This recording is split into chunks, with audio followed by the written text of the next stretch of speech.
చాలా మందికి నిద్రలో వచ్చే ఒక కామన్ సమస్య గురక. అసలు గురక ఎందుకు వస్తుంది? ఇది నార్మలేనా? లేక ప్రాబ్లమా? ఇప్పుడు సింపుల్‌గా తెలుసుకుందాం. మనం నిద్రపోయినప్పుడు గొంతులో ఉన్న కండరాలు, నాలుక చుట్టూ ఉన్న సాఫ్ట్ టిష్యూస్ అన్నీ రిలాక్స్ అవుతాయి. అప్పుడు గాలి వెళ్ళే మార్గం కొంచెం సన్నగా అవుతుంది. ఈ సన్నని మార్గంలో గాలి లోపలికి, బయటకి వెళ్ళినప్పుడు ఆ సాఫ్ట్ టిష్యూస్ వైబ్రేట్ అవుతాయి. ఆ వైబ్రేషన్ వల్లనే గురక శబ్దం వస్తుంది.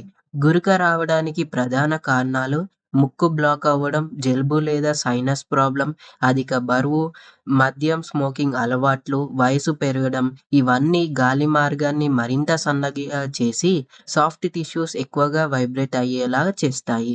అయితే గురక ఒక డిసీజా అంటే అప్పుడప్పుడు వచ్చే గురక నార్మల్. కానీ రోజు వస్తే చాలా లౌడ్‌గా ఉంటే నిద్రలో శ్వాస ఆగిపోయినట్టు అనిపిస్తే అది స్లీప్ అపీనా అనే సీరియస్ ప్రాబ్లమ్ కావచ్చు. గురక వల్ల ఏమవుతుంది? నిద్ర సరిగ్గా ఉండదు, పగలు అలసట వస్తుంది, తలనొప్పి, కాన్సంట్రేషన్ తగ్గుతుంది, కొన్నిసార్లు బీపీ కూడా పెరుగుతుంది. అయితే గురకను ఎలా తగ్గించాలి? వెనకకి కాకుండా సైడ్ పొజిషన్‌లో పడుకోవాలి. కొంచెం బరువు తగ్గితే చాలా ఉపయోగం. ఆల్కహాల్, స్మోకింగ్ అవాయిడ్ చేయాలి. ముక్కు క్లీన్‌గా ఉంచాలి.